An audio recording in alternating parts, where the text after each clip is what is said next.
SKN ഇക്കാര്യത്തിൽ കോൺഗ്രസ് ഹൈക്കമാൻഡിന്റെ നിലപാടാണ് ഏറ്റവും പ്രധാനമായിട്ടുണ്ടായിരുന്നത്. നേരത്തെ ഈ മത്സരരംഗത്ത് ഇത് സ്ഥാനാർത്ഥി പട്ടികയും തയ്യാറാക്കുന്ന ഘട്ടത്തിൽ തന്നെ കോൺഗ്രസ് ഹൈക്കമാൻഡ് ഒരു നിർദ്ദേശം വെച്ചിരുന്നതാണ് MP-മാർക്ക് സീറ്റ് നൽകേണ്ടതില്ല എന്ന്. അതിനുശേഷം ആ രീതിയിൽ തന്നെയാണ് സംസ്ഥാനത്തെ കോൺഗ്രസ് നേതാക്കൾ ഇപ്പോൾ ഡൽഹിയിലേക്ക് വിമാനം കയറിയതും. പക്ഷേ സുധാകരനും അടൂർ പ്രകാശും സീറ്റ് വേണം എന്ന നിലപാടിൽ ഉറച്ചു നിൽക്കുകയായിരുന്നു. പ്രത്യേകിച്ച് സുധാകരൻ പരസ്യമായി തന്നെ ഇക്കാര്യം പ്രകടിപ്പിക്കുന്ന നിലയിലേക്ക്, സീറ്റ് വേണം എന്ന നിലപാട് പ്രകടിപ്പിക്കുന്ന നിലയിലേക്കൊക്കെ എത്തുകയും ചെയ്തു. മറുവശത്ത് അടൂർ പ്രകാശിന് വേണ്ടി ശിവഗിരി മഠത്തിന്റെ അടക്കം സമ്മർദ്ദം വളരെ ശക്തമായി ഉണ്ടായിരുന്നു. ഈ സാഹചര്യത്തിലാണ് കേന്ദ്ര തെരഞ്ഞെടുപ്പ് സമിതി ഈ വിഷയം വിശദമായി തന്നെ ചർച്ച ചെയ്യുകയും സുധാകരനും അടൂർ പ്രകാശിനും ഇളവ് നൽകാം എന്ന നിലയിലേക്ക് കാര്യങ്ങൾ എത്തുകയും ചെയ്തത്.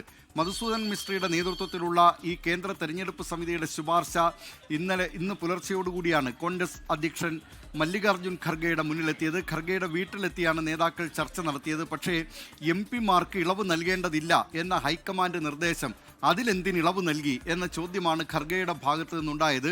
അതോടുകൂടി സുധാകരനും അടൂർ പ്രകാശിനും സീറ്റ് നൽകാം എന്ന ആ കേന്ദ്ര തെരഞ്ഞെടുപ്പ് സമിതിയുടെ ശുപാർശ അതോടുകൂടി ഇല്ലാതാവുകയായിരുന്നു. മാത്രമല്ല സുധാകരനും അടൂർ പ്രകാശും മാത്രമല്ല കേന്ദ്ര നേതൃത്വത്തെ സമീപിച്ചത്, കോൺഗ്രസ് ഹൈക്കമാൻഡിനെ സമീപിച്ചത് മറ്റു നിരവധി MP-മാരും, ഏതാണ്ട് 9ഓളം MP-മാർ, ഇവരുൾപ്പെടെ ഈ രണ്ടുപേരുൾപ്പെടെ 9ഓളം MP-മാർ ഈ നിയമസഭാ തെരഞ്ഞെടുപ്പിൽ മത്സരിക്കണം എന്ന ആഗ്രഹം പ്രകടിപ്പിച്ചിരുന്നതാണ്.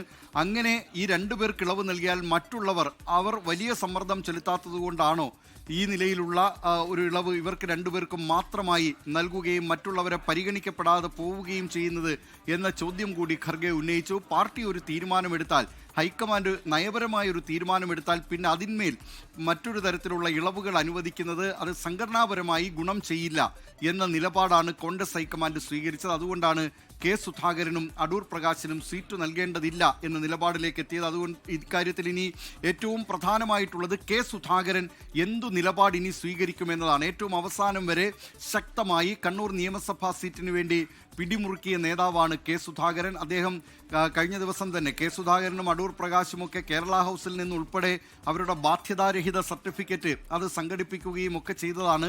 നാമനിർദ്ദേശ പത്രിക കൊടുക്കുന്നതിനുള്ള നടപടികളിലേക്ക് കടന്നതാണ്.